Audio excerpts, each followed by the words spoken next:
నమస్తే, welcome to our channel. ప్రస్తుతం మనతో ప్రముఖ ఆధ్యాత్మికవేత్త, ఆస్ట్రాలజర్ సత్యనారాయణ మూర్తి ముల్లపూడి గారు ఉన్నారు. వారితో మాట్లాడదాం. నమస్తే గురు. నమస్కారం. గురుగారు అయితే దశ మహావిద్యల గురించి చెప్పారు. అలాగే దశ మహావిద్యల్లో అమ్మవార్లు ఎటువంటి అమ్మవారిని ఎలా ఉపాసన చేయడం వల్ల ఎటువంటి కోరికలు తీరుతాయి, అప్పుడు పాటించాల్సిన నియమాల గురించి కూడా చెప్పారండి. సో అయితే ఇప్పుడు దశ మహావిద్యల్లో ఫస్ట్ కాళికాదేవి అమ్మవారి ఉపాసన చెప్పారు. ఇప్పుడు తారామతి అమ్మవారి ఉపాసన ఎలా చేయాలి, ఎవరు చేయాలి, ఎందుకు చేయాలి, అప్పుడు పాటించాల్సిన నియమాల గురించి చెప్పండి. దశమహావిద్యల్లో తారాదేవి ఎలా ఉంటుందంటే కాళికాదేవి లాగే ఉంటుంది. ఈమె కూడా కత్తి పట్టుకొని ఇలా ఉంటుంది. కాళికాదేవి నల్లగా ఉంటే ఈమె బ్లూ కలర్ లో ఉంటుంది. ఇది తేడా. ఈమె ఎవరికి అని అంటే ఎవరైతే చదువు రాదో పాపం, మందబుద్ధితో పిల్లలు ఉంటారో, తెలివితేటలు లేవో, డల్ గా చదువు విద్యలో డల్ అవుతారో, లాటరీల్లో నష్టపోతుంటారో, షేర్స్ లో డబ్బులు పెట్టి నష్టపోతూ ఉంటారో, చిట్టి పాటలు లాస్ అవుతూ ఉంటారో, అటువంటి వాళ్ళకి తారాదేవి ఉపాసన చేసుకుంటే బ్రహ్మాండం. అంటే విజ్డమ్ కి దేవత ఇవ, అంటే బుద్ధి బలానికి దేవత, గురుణ్ణి కంట్రోల్ చేస్తుంది. కాబట్టి గురుడు ఎవరికైతే అష్టస్థితిగతుడైనటువంటి గురుడు ఉంటాడో అటువంటి వాళ్ళందరినీ కూడా అష్టమ గురు దోషాన్ని పోగొడుతుంది. తర్వాత అర్ధాష్టమ, అష్టమ, వ్యయగురుడు, ఖర్చులు ఏమండి మాకు ఎక్కువైపోతున్నాయండి కష్టాలు అని అనుకుంటారు చూసారా, అటువంటి వాళ్ళ కష్టాలన్నీ కూడా తొలగిపోతాయి. కేవలం ఈ అమ్మవారికి చేసుకోవాల్సింది ఏమిటంటే నామ జపం చేసుకుంటే చాలు, మంత్ర జపం చేసుకుంటే చాలు. మనము ఇచ్చినటువంటి మంత్రాన్ని వాళ్ళు జపం చేసుకుని క్లియర్ గా తీసుకొని సాధన చేసుకుంటే బ్రహ్మాండంగా పనిచేస్తుంది, అందులో డౌట్ లేదు. తర్వాత ఈ తారాదేవిని ఎవరు పూజ చేశారంటే రావణ బ్రహ్మ చేశాడు, శ్రీరామచంద్ర ప్రభువు చేశాడు. శ్రీరామచంద్ర ప్రభు ఏమో ధర్మాన్ని గెలిపించడం కోసం చేశాడు. ఈయనేం చేశాడు, రావణాసురుడు రాముడి పైన విజయము సాధించాలి అని రాముడు వేసే బాణాల నుంచి రక్షణ కోసం అడుగుతాడు. రాముడు ఏ బాణం వేస్తే ఆ బాణాన్ని నుంచి రథం పగిలిపోకుండా వీటికి రక్షణ కింద పనికొస్తుంది. అయితే ఆంజనేయ స్వామి కనబెడతాడు. ఏంటి, ఈ వెళ్ళి రథాన్ని కొడుతుంటే ఆ రథానికి ఏం కావట్లేదు, రావణాసురుని మాత్రమే రక్షిస్తుంది ఈ బాణం. ఆ తర్వాత తారాదేవి దగ్గర శాకిని డాకినీలు ఉంటాయి. మహోజ్వలంగా శ్మశానంలో చితి కాలుస్తూ ఉంటే ఆ చితి కాలినటువంటి దానిపైన అమ్మవారు మహోగ్ర రూపంలో ఉంటుంది. పరమేశ్వరుడే అంటాడనమాట, అవైదిక పద్ధతుల్లో నిషిద్ధ పద్ధతుల్లో రావణ బ్రహ్మ పూజ చేస్తున్నాడు, ఇలాంటి వాడు చేస్తే సక్సెస్ అన్నా వస్తుంది లేదా మరణం అన్నా వస్తుంది. ఇప్పుడు అమ్మవారు ప్రత్యక్షం అవుతుంది. ప్రత్యక్షం అయితే తట్టుకునేటటువంటి దమ్ము రావణాసురుడు గుండె ఆగిపోకుండా ఉంటే వీడి సక్సెస్, ఇక్కడ ఆగిపోతే ఇక్కడ మోక్షం వీడికి. అందువలన ఏదవుతుందో చూడాలమ్మా పార్వతి అని అంటాడు అనమాట. కాబట్టి చాలా మంది ఏమన్నా నాకు తారాదేవి ప్రత్యక్షం అయిపోయిందండి, తారాదేవి నాతో మాట్లాడుతుందండి అంటారు చూసావా, ఇవన్నీ అబద్ధాలు. ఎందుకంటే రావణుడే తట్టుకోలేడు.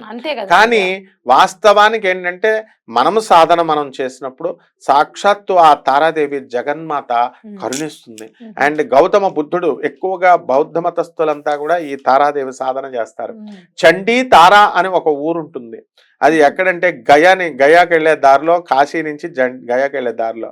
అలాగే తారాదేవి యొక్క తారాపీఠ అని ఉంటుంది. ఈ తారాపీఠకి కనుక వెళితే అక్కడ తారాదేవి యొక్క ఒరిస్సా, బీహార్, బెంగాల్ ఇవన్నీ ప్రాంతాలలో కూడా తారాదేవి అమ్మవారి యొక్క పూజలు హిమాచల్ ప్రదేశ్ వరకు బ్రహ్మాండంగా నార్త్ లో ఎక్కువ జరుగుతాయి. కాబట్టి వాళ్ళు ఎలా చూస్తారంటే అమ్మవారిని, కాళికాదేవిని, తారాదేవిని మనం ఎలాగైతే లక్ష్మీదేవిని, సరస్వతి దేవిని చూస్తాం అంత ఈజీగా దేవతగా చూసుకుంటారు. కాబట్టి ఈ తారాదేవి యొక్క సాధన రోజు పసుపు కుంకాలు వేసుకుని పూజ చేసుకుంటూ, ఫోటోలు ఇంట్లో పెట్టుకోవాలా అండి? ఆ టైంలో ఫోటో అనేటటువంటిది ఇంట్లో పెట్టుకోవచ్చు, బ్రహ్మాండంగా పెట్టుకోవచ్చు, ఏమీ లేదు. విగ్రహం కూడా పెట్టుకోవచ్చు. రోజు మాత్రము పూజ అగరబత్తీలు వేసి అలా చందనం గంధం వేసుకుంటూ షోడశోపచార పూజ చేసుకోవాలి. ఓం తారాయ నమః అని తారా సహస్రం ఉంటుంది, తారా అష్టోత్తరం ఉంటుంది. మనకులాగే తారా మంత్రాలు చదవడం వల్ల ఏ విధమైనటువంటి సైడ్ ఎఫెక్ట్స్ రావు. అండ్ శ్రద్ధ అనేటటువంటిది అవసరం. ఎవరికైతే నమ్మకము శ్రద్ధ ఉంటుందో వాళ్ళు జగన్మాతని, మనం పార్వతీదేవి అవతారమే కదా, చక్కగా చేసుకోవచ్చు. అలా కాకుండా వీళ్ళు భయపడుతూ చేస్తే అనుమానం పెనుభూతం అంటారు. వాడు మనసులో ఏదనుకుంటే అదే అవుతుంది.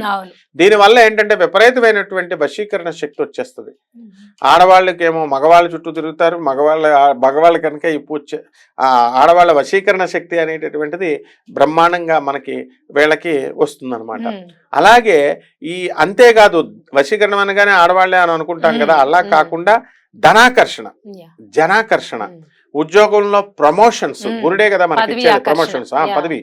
ఆ తర్వాత తారా అమ్మవారికి ముఖ్యంగా మనకి ఏమండి భౌతిక సుఖాలే ఇస్తుందా అండి, మరి మోక్షం ఇవ్వదా అండి అనుకుంటాం కదా, మోక్షం కూడా ఇస్తుంది. తర్వాత వర్చస్సు విపరీతంగా పెరుగుతుంది. అనారోగ్యంతో బాధపడుతున్నటువంటి వాళ్ళ యొక్క బాధ పోతుంది. ముఖ్యంగా డయాబెటీస్, షుగర్ వ్యాధి ఉన్నటువంటి వాళ్ళు ఈ అమ్మవారిని కనుక పూజ చేసుకుంటే వాళ్ళ షుగర్ వ్యాధి తగ్గిపోతుంది. అలాగే జూపిటర్ ఎంతసేపు కూడా లివర్ దానికి సంబంధించినటువంటి వాడు, జాండిస్ వ్యాధులు తగ్గుతాయి. అండ్ రెండవది ఏంటంటే ఈ యొక్క కామెర్లు కూడా తగ్గిపోతాయి. లివర్ కాంట్రాక్షన్, ఎక్స్పాన్షన్ ఉన్నటువంటి రోగాలు కూడా తగ్గిపోతాయి. అంటే ఏమండి గురుగారు మరి మందులు వాడక్కర్లేకుండా తగ్గిపోతాయా అండి అని డౌట్ ఉండొచ్చు. అసలు మనం మేకలను చూడండి మీరు, ఏ రోగాలు రావు. జంతువులను చూడండి మీరు, మేకలు హెర్బల్స్ తింటాయి, చెట్లు ఆకులు తింటాయి. కాబట్టి వాళ్ళకి ఏమైనా కోళ్ళు, పక్షులు వీటికి ఏం రావు. ఎప్పుడైనా వచ్చినా కుక్క ఏం చేస్తుంది చూడండి, కుక్క పిల్లి గడ్డి తింటుంది. ఆ గడ్డి తినగానే వామిటింగ్ అయిపోతుంది. ఆ టైప్ లో ప్రకృతిని బ్రహ్మాండంగా సెట్టింగ్ చేశాడు దేవుడు. మనం కూడా వాటిలాగే మనం వెజిటేరియన్ ఫుడ్లు అవి తింటే హెర్బల్స్ అంతా, ఈ హెర్బల్